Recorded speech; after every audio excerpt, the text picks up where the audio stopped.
On today's episode, Keegan Thomson is revealing his favorite pick in every round of fantasy football this season. If you haven't watched our last episode, Aidan revealed his favorite pick in the first 12 rounds of a PPR format draft. It was a great episode. Go check it out on our YouTube channel. Go check it out on our Spotify and Apple feed. If you haven't had a chance yet, subscribe to our channel. Most of you watching are not subscribers, I promise you. Hit that subscribe button. You're going to get a ton of very relevant and fun fantasy content. I can't believe I just called it fun fantasy content. No one's hitting the subscribe button after calling it. It is fun. It is fun. You know what? We're fun. It is fun. Crew. We're fun. We're fun. We're fun. If you are playing in a league with Keegan Thomson, get the pen and paper out because he is going to give you his draft plan. I don't know if his full strategy plan, but he's going to be giving you his favorite picks of each round, and he's not going to suggest 4 quarterbacks like Aidan did. All right, we see what you were doing. Oh, Aidan. man. We see what you were doing, Aidan. Funny enough, I like intentionally didn't watch Aidan's video yet, and I haven't listened to his episode. Just want to make sure that I'm like going in with a clean slate here. Wow. I want it to all be surprised. So I have no idea who Aidan picked, but it's pretty funny to me that he picked 4 quarterbacks when Aidan was like, I don't want to tip my hand. I'm like, brother, you're on a fantasy football podcast. Everything you do tips your hand. It's okay, Aidan. I think he had like There's no hiding anymore. 5 running backs and 4 quarterbacks. There are not a lot of receivers on his list. Okay. All right. Keegan, starting in round 1, who is your favorite pick off the board? All right. So I did my pick in round 1, kind of assuming that I'm not picking 1 through 4, because 1 through 4, it's like Cooper Kupp, Christian McCaffrey, Justin Jefferson, and Jamar Chase, right? So I tried to take a different approach from one of the obvious guys. And I think my favorite pick in round 1's got to be Stefon Diggs. I mean, last year's 4th wide receiver in PPR total points, and he was wide receiver 5 in points per game. In his 3 years in Buffalo, he's never been lower than wide receiver 7 in PPR. And mind you, this is PPR 12-man picks for this draft we're talking about here. And he's got 2 top 5 finishes in that span. And the only person they added this year is Dalton Kincaid, who is a rookie and will have to compete with Dawson Knox for playing time as a tight end. Now, I know he's more of a wide receiver type, but I'm not really nervous about that. His target share actually went up from 21 to 2022 by 2%. And he had a 26.4% target share in 2022. And undisputed wide receiver 1 on one of the league's best offenses, attached to one of the league's most prolific quarterbacks.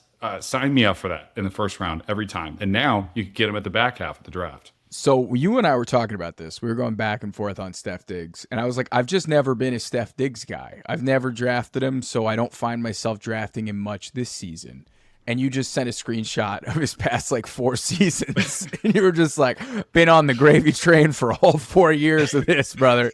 I am not hopping off. It's like me with Austin Eckler. It's like, I'm going to go to battle for Austin Eckler, no matter what. Yeah. People are like, I don't know if I'm going to draft him this year. So Steph Diggs is your guy. That's very on brand. You're right, though. Josh Allen with a partially torn UCL kind of was inconsistent on the back end of last season. But before he got hurt, Steph Diggs was the wide receiver 1. He had 900 receiving yards and 6 touchdowns in the first 8 or 9 weeks of the season. If you look at his game log on Sleeper, it's a whole lot of top 3 finishes for Steph Diggs. Oh, yeah. Yeah. And the bull case for Steph Diggs, 28 years old, rework contract. He's the number 1 target in a high-powered offense. Josh Allen is one of the best quarterbacks in the NFL. Gabe Davis is a fine number 2, but he's a deep threat guy. Dalton Kincaid's an interesting weapon who might have a good year for a tight end that's a rookie.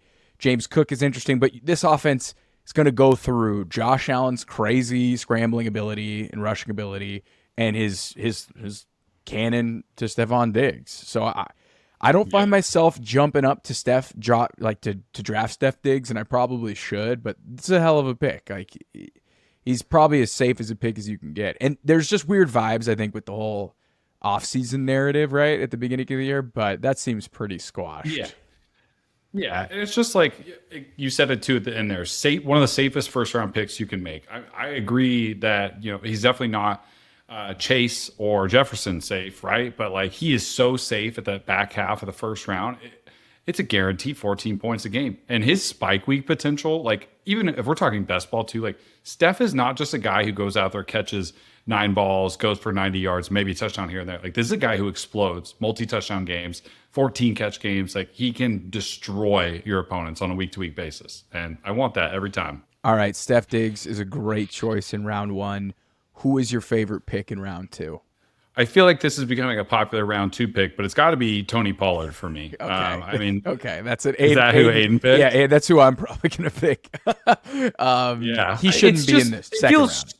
He shouldn't be in the second round. He shouldn't. No. And that's exactly why he's my favorite pick in the second round. And he will go, because this is redraft, he will go in your second round of your home leagues. I can almost guarantee that everybody listening to this episode will have a Tony Pollard in the second round available, and you should draft him every time. I mean, if you think Austin Eckler has a case to be RB1, why don't you think that Tony Pollard has a case to be RB1? Same profile runner, same profile catcher, and he just lost Ezekiel Elliott in this offense. Last year, I don't think people really realize this if they don't look at it, but last year Zeke had 231 rush attempts. 231 rush attempts, 12 touchdowns, and he had another 17 receptions to go for it. That's almost 250 vacant touches, just no longer in the Dallas offense. Deuce and Vaughn. What Tony Pollard it's was all going to Deuce Vaughn and Rico Dowdle. Come on now. Rico Dowdle, Malik Davis, right? Like, sure, maybe they could sign like a Lenny or something, but now that Dalvin signed, now that Zeke is signed, like I'm not really worried about somebody coming in and taking away Pollard's work. I mean, he was still last year with all that work Zeke had, RB9 on a points per game basis and points per game in PPR formats. And he was just so efficient on his touches. He's a really good receiver. And I think the offense will change a little bit. I still think Dak will push the ball downfield, but you'll see a bit more balance. And I do feel like with 250 touches just disappearing from an offense and them not really signing anyone to take over a majority of that, sign me up for that all day. It's basically a first-round pick in the second round. No problems.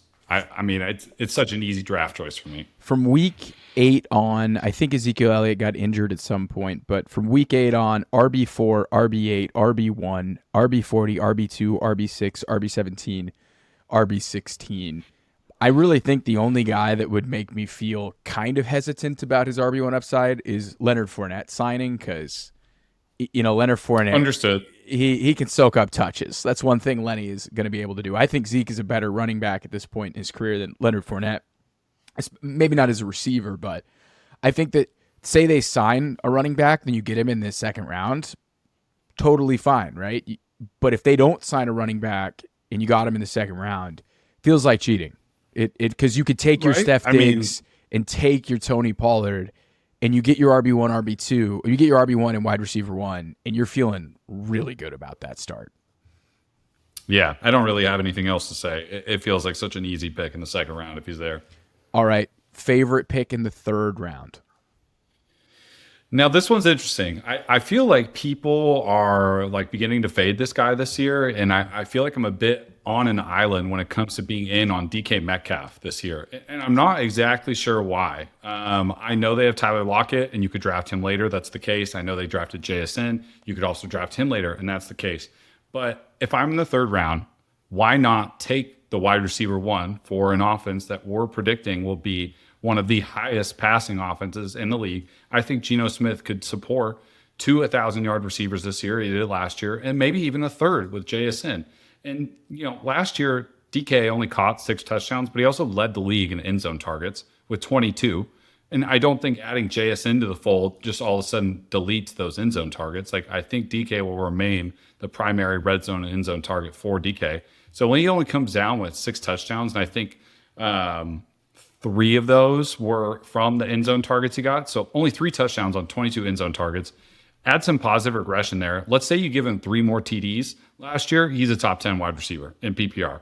So I think there's little meat left on the bone for DK's game this coming season. And I'm not sure why all of a sudden we're out on him just because Tyler Lockett, you can draft him later, or JSN, you could draft him later. Like, yeah, Tyler Lockett was there last year, but DK still, outscored him. I still think DK is the better red zone target, and he's going to get more high value opportunities from me. So I think round 3, DK Metcalf, count me in.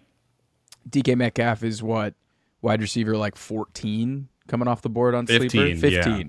He was the wide receiver 16 last season in PPR. Season before, wide receiver 14. Season before that, wide receiver 7. So even if DK Metcalf struggles, I don't. You're right, because even if he gets less target share with Jackson Smith and Jigba coming into the offense, if he just sees positive touchdown regression, shout out the Regression to the Meme podcast. Shout out the Meme team, everyone following it home. You're looking at him erasing some of that volume with efficiency, and he could probably still finish as the wide receiver 15 or 16. If like anything happens to JSN or Tyler Lockett and they get hurt, he's just going to be a target. Holy cow! We're looking like a 30% target share. So you can't bank on guys getting hurt, but you got to think like floor and ceiling. DK Metcalf is really compelling, and I would rather draft DK Metcalf over T. Higgins. I think DK Metcalf and Calvin Ridley are in the same tier, in my opinion. And I think you have some people want it rushing to draft Calvin Ridley because they love Calvin Ridley. Like, again, I'm very pro Calvin Ridley, right? But, like, come on. DK Metcalf has had back-to-back wide receiver 14 and 16 PPR seasons, and Calvin Ridley hasn't played during that time span. So I feel like you're going to get what you pay for with DK. I wouldn't want him to be my wide receiver 1, but if he's like your wide receiver 2 and you had like a Tony Pollard start, I think you're in a really good spot. Yeah, I mean, I think people that are going around him are like, yes, the quarterbacks that are going around him. Yeah. Little sneak peek. I have a quarterback from my next pick in my next round, but Jahmyr Gibbs, an injured Breece Hall, Joe Mixon's kind of around that territory. Kenneth Walker, Calvin Ridley, Debo, T. Higgins. Dead zone. Like, why would I not want to take DK there? I love Debo too, but I think I just have weak inconsistency with DK Metcalf. I don't think I'd want him as my wide receiver 1. I'm probably pretty juiced if he's my wide receiver 2. You alluded to having a quarterback as your favorite pick in the 4th round. Anyone that follows this podcast has probably got a good idea of who you're taking in the 4th round. Keegan Thomson, why don't you reveal your favorite pick here in the 4th round? It's got to be Lamar Jackson. Now, this is a little muddy. He'll probably go at the end of the 3rd, early 4th, but if he's there in the 4th round, I'm clicking draft every time on Lamar Jackson. This is a guy, I've said it on the podcast a million times, I think he belongs in the same conversation with Hurts, Mahomes, Allen. He could easily finish the top quarterback in the NFL in fantasy this year. There's only one quarterback who's ever had a higher point total in a season in fantasy than Lamar Jackson, and it's Patrick Mahomes. Other than that, Lamar Jackson is steady fast in 2nd place with like the highest quarterback scoring season in fantasy football. His upside is undeniable with his rushing ability. And the biggest knock has been, well, okay, his passing game is, maybe not efficient. And if it is hyper efficient, they're not really passing enough. Like, that's not sustainable. That all changes this year. He's got 3 valuable wide receiver weapons in Bateman, Odell, and Zay Flowers. He's got Mark Andrews. They've got a steady run game. And they've got a new coach or offensive coordinator that's going to help them distribute the ball more often.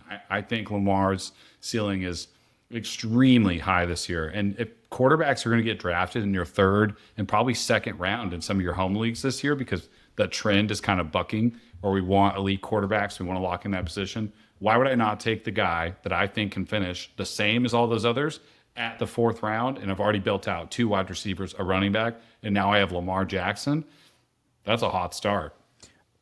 It's an incredibly hot start, and a lot of really smart people, sharp people that we follow have Lamar in that alpha tier, the Jalen Hurts, Patrick Mahomes, and Josh Allen tier. Like they have Lamar Jackson firmly in that tier, and you don't have to pay up as much as you are, because Patrick Mahomes is probably going to go off the board in the 1st round or like early 2nd in a lot of home leagues, right? That people are just going to pay up for Mahomes, and we all know what the ceiling looks like for Lamar Jackson. We're talking about one of the greatest fantasy seasons of all time, his MVP season in 2019.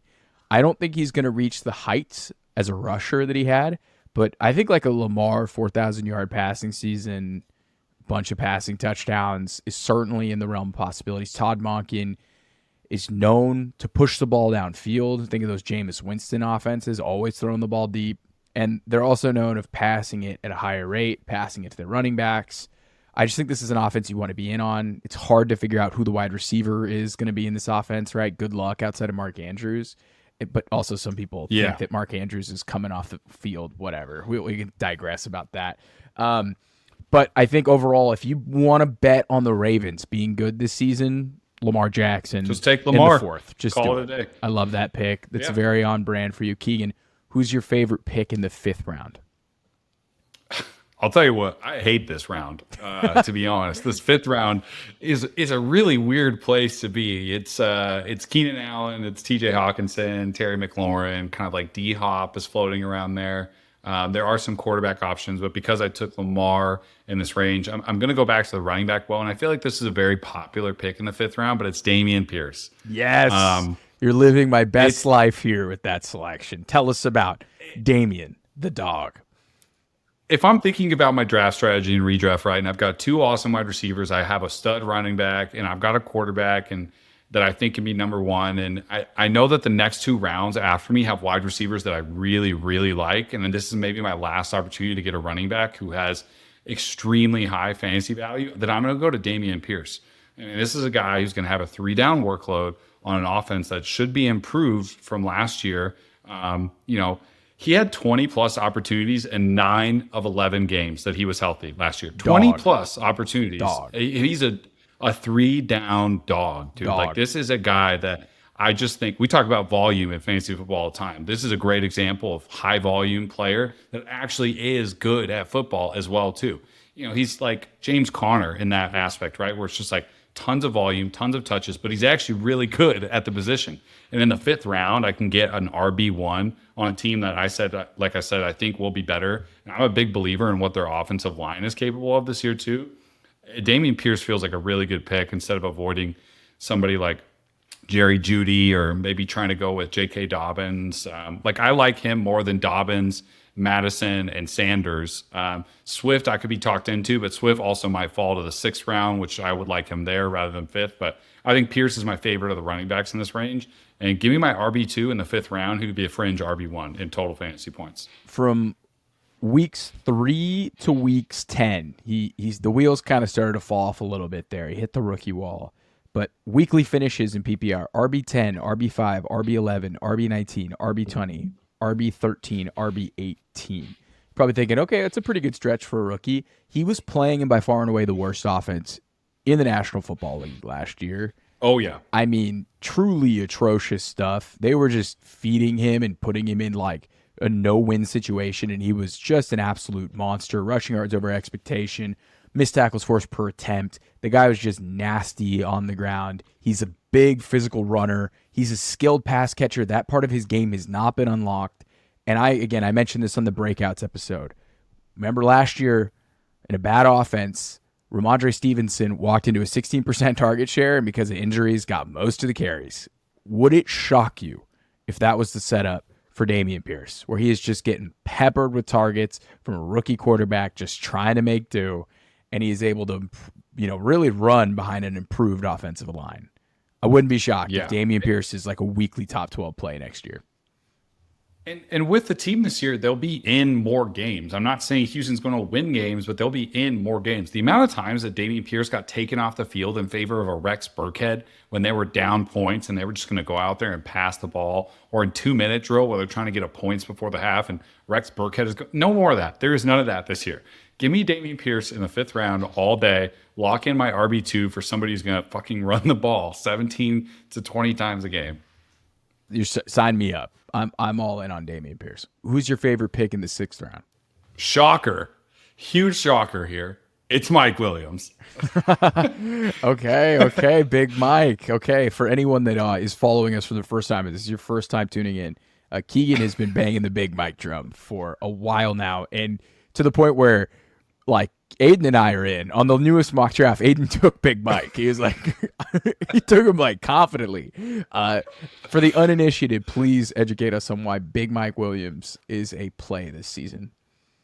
He is arguably my favorite wide receiver in fantasy this year, and probably my biggest flag plant. And to say that for a guy that I'm going to draft in round 6 feels ludicrous, and it feels super silly. But I'm loving where he's valued at, and his injury history is baked in. The guy hasn't really ever played a fully healthy season. Sure, he's got some 16-game seasons in there, but not playing every game healthy. Last year, he only plays 13 games, but 12.5 average depth of target. He had 91 targets in his 13 games last year, and that's pacing for about 120 targets in 17 games. So good for a little over 7 targets a game, 16.9% target share, over 2 yards per route run.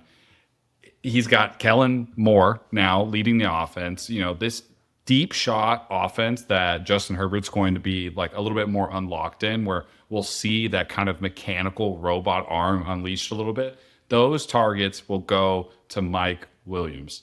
Like those bombs will go to Big Mike. Keenan Allen is still there, a great route runner, kind of a great possession receiver, but Mike Williams is going to get a ton of super high value fantasy targets in the receiving game. I mean, 50-yard bombs, 40-yard bombs, like those start to add up in your fantasy points. Sure, if he only has 2 catches for 85 yards and 2 touchdowns, that seems weird, but that's a huge fantasy day, right? Like this is a guy who can do so much damage on so few catches because of the way he plays football, and I want him on my fantasy team. I don't want to draft or go into drafts and pick somebody in the 6th round like Chris Godwin because I know he's going to catch 10 balls every game and it feels safe. Like give me Mike Williams, who I think could go off for 150 yards every week and maybe 2 touchdowns. I want it every time. Okay, so there's been reports like of Keenan Allen saying he's been unlocked. He now gets to play on the outside and he gets to play in the slot. So if Keenan Allen's playing on the outside, it means we're moving Big Mike or Quentin is going to play the slot, right? I've heard that there has been an increase in slot snaps for Big Mike Williams. And why is that such a big deal? I just want more manufactured touches for Mike Williams because you mentioned it, big playability. Correct. It's fantastic. He's going to hit the home run. We love that. The guy he's the guy that George Pickens fans thinks George Pickens is, right? Like that's who Mike Williams is as a receiver.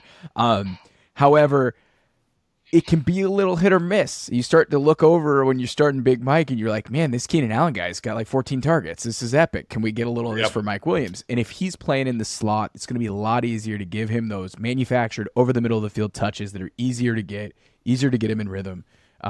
Again, if you are all in on the Kellen Moore hype, similar to Lamar, if you're all in on this Kellen Moore change in this offense and you're looking at it in the 3rd round, you're like, Keenan Allen's like 33, 34, coming off a hamstring injury.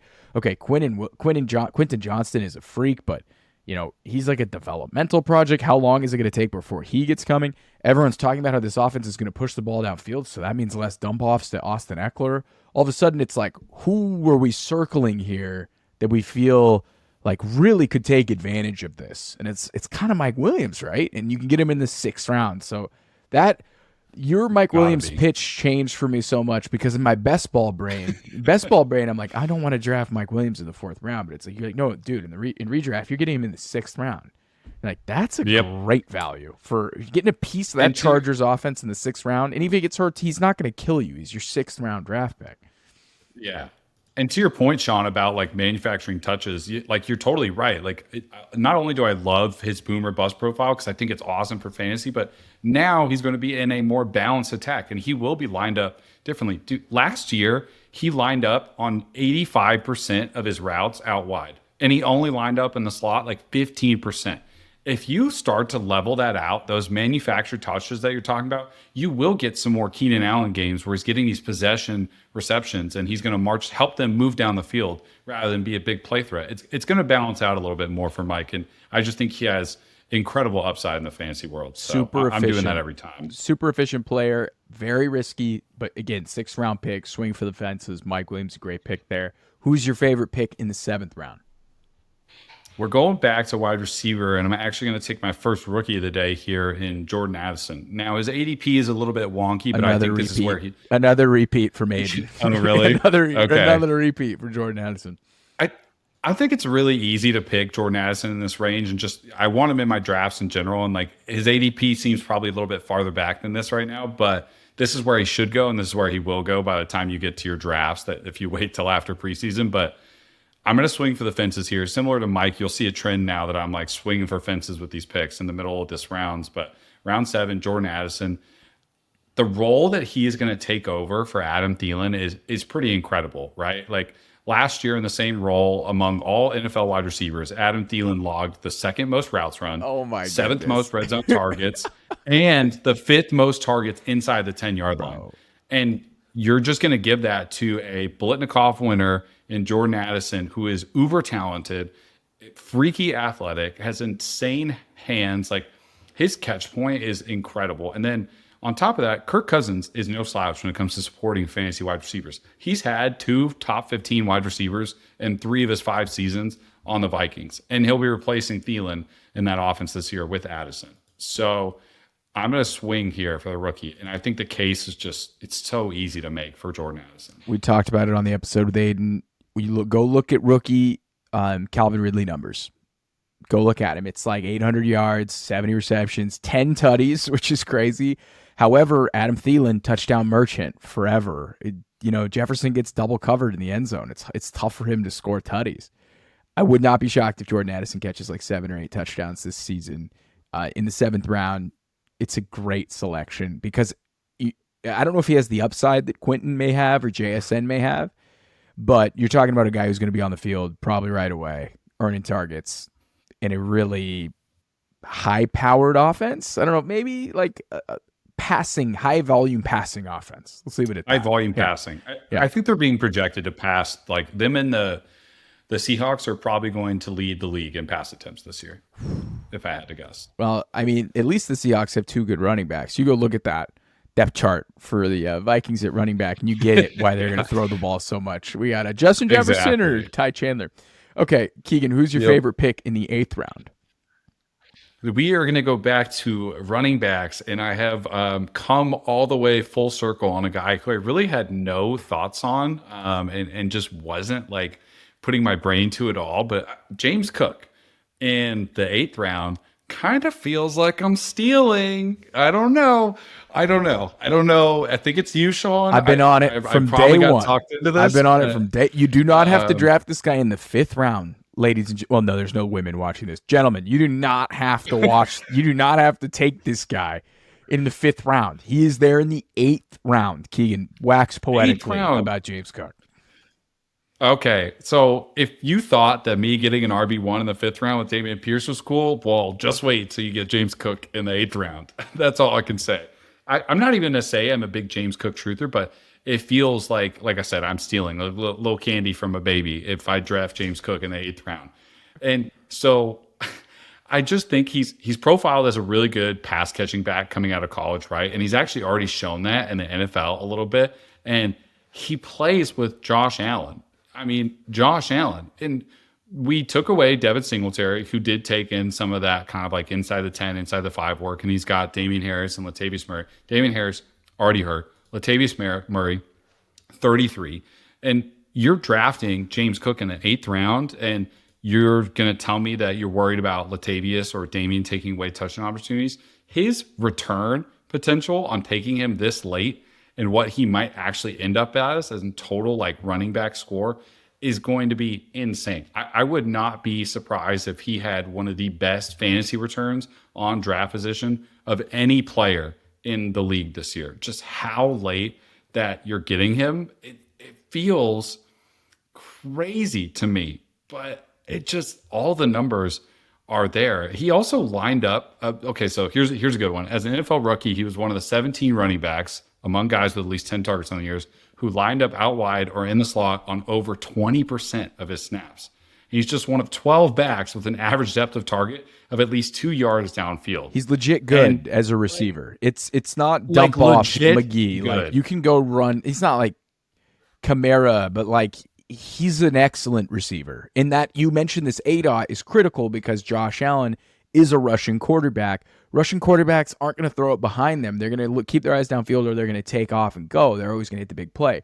If you actually can make something happen past the line of scrimmage as a receiver like James Cook, you're going to have a higher likelihood of a target share from a rushing mobile quarterback. I love that. Great call out about the ADOT.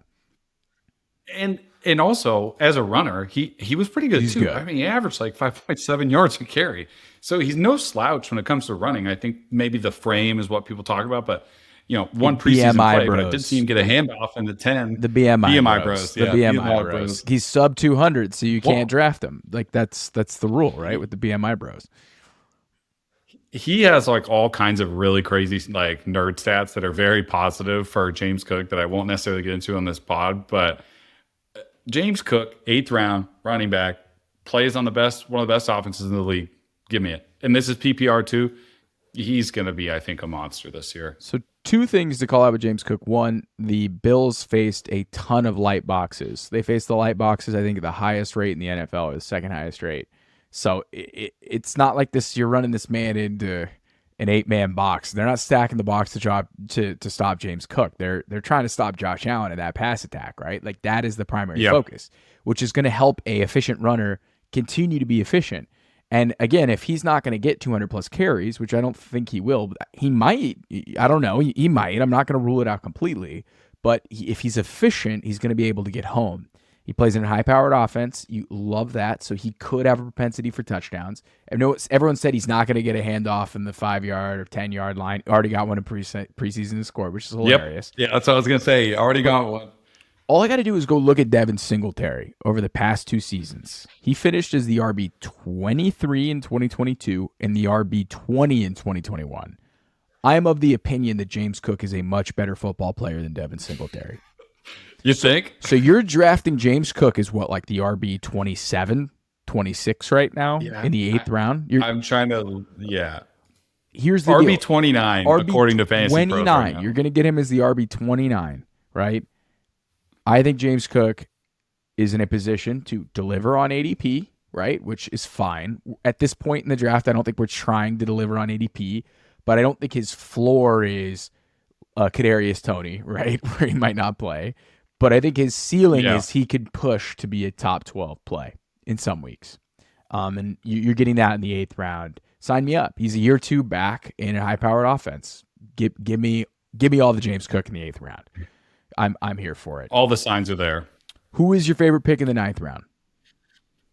In the 9th round, and this is kind of more based off my draft strategy, right? Where I want a bunch of wide receivers that I think will hit pretty early on. So I'm actually going to go back to the running back spot here. And unfortunate landing spot for a guy that I think our podcast loved coming out of college, but I still think Zach Charbonnet has some standalone fantasy value this year. Yeah. You could make an argument that he'll go in the 10th round or maybe round 9, but I think this is about where it'll end up actually after preseason. Incredible pass catcher, right? Coming out of college, profiles as something that he'll immediately have work, obvious passing situations, also a very just good athlete in general and kind of good yards after catch ability, soft hands. So PPR leagues, I want a running back who can catch passes, especially on an offense that we've already mentioned, is going to pass the ball a lot. He's also just a thumper. Like he's definitely bigger than K9, Kenneth Walker, for those didn't understand the that. Uninitiated K9, baby.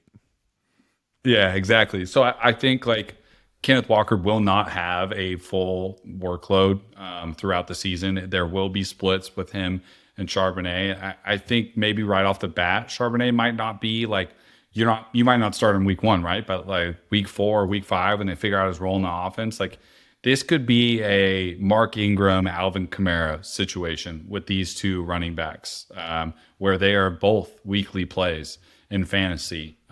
So I think drafting Zach Charbonnet towards the end of your draft to even out your running back room is a great way to do it and approach this. And like I said, he's going to get some stuff in the goal line and he's going to get some opportunities to score. I think one of Kenneth Walker's biggest downfalls last year was he was just not efficient with his goal line touches, and he got a lot of them, and he did not do much with them. It's part of the reason why the Seahawks... He got literally all of them. The Seahawks had 11 goal line carries, and Kenneth Walker got all of them, which is crazy. And he wasn't great at converting exactly. Now, am I going to blame it all on Kenneth Walker? I've gone and watched some of those blocks.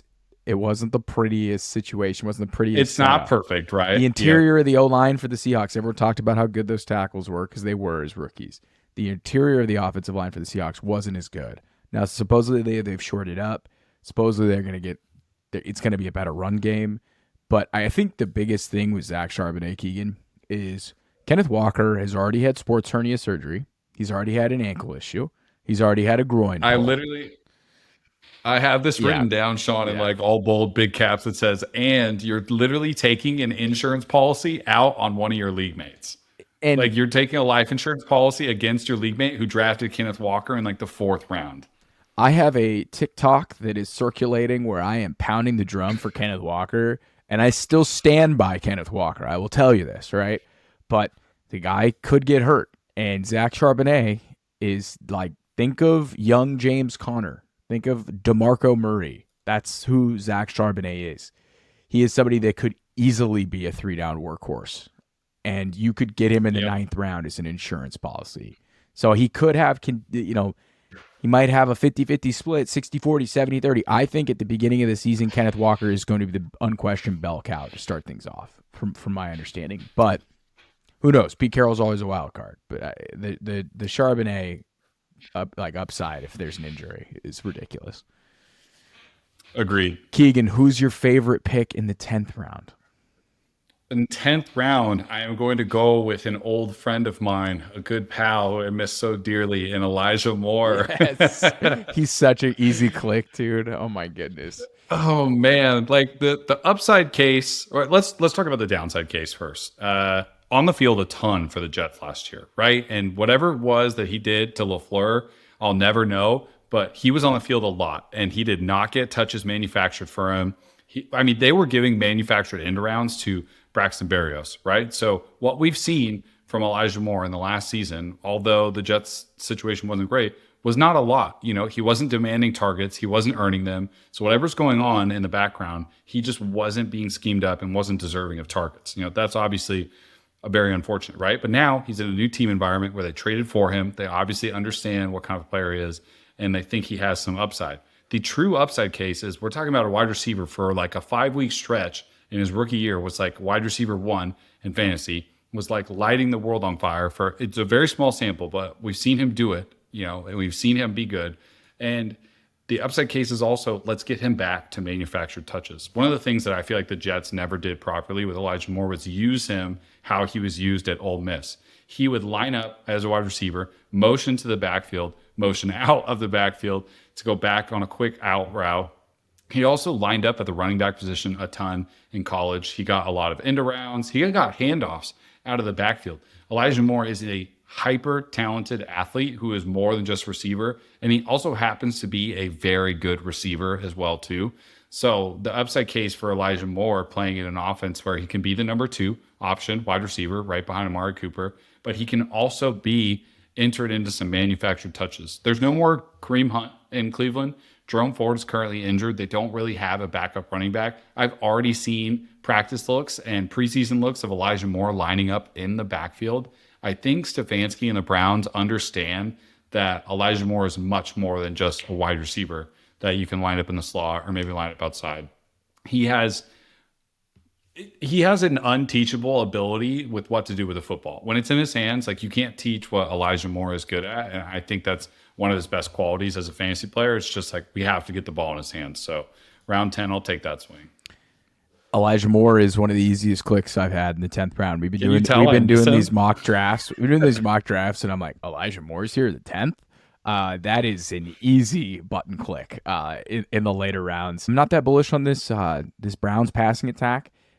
I'm just a little hesitant on anointing them. Like I'm annoyed. Like out of these 3 offenses that a lot of people are talking up, Browns, Chargers, and Ravens with like new OCs or new look or quarterback, whatever. I think the Ravens and the Chargers are so much safer than the Browns. Like I don't know if Watson and Stefanski are going to mesh, but Elijah Moore, hyper talented, out of the situation with the Jets that obviously it turned sour. Just kind of like really tough way to start a career. In terms of the quarterback play, in terms of the OC situation. He is now in a new situation with a great play caller in Kevin Stefanski. Regardless of what we think is going to happen with Watson and Stefanski's going to put his players in a good position to succeed. Look at Amari Cooper last year, how good he looked in the Browns offense.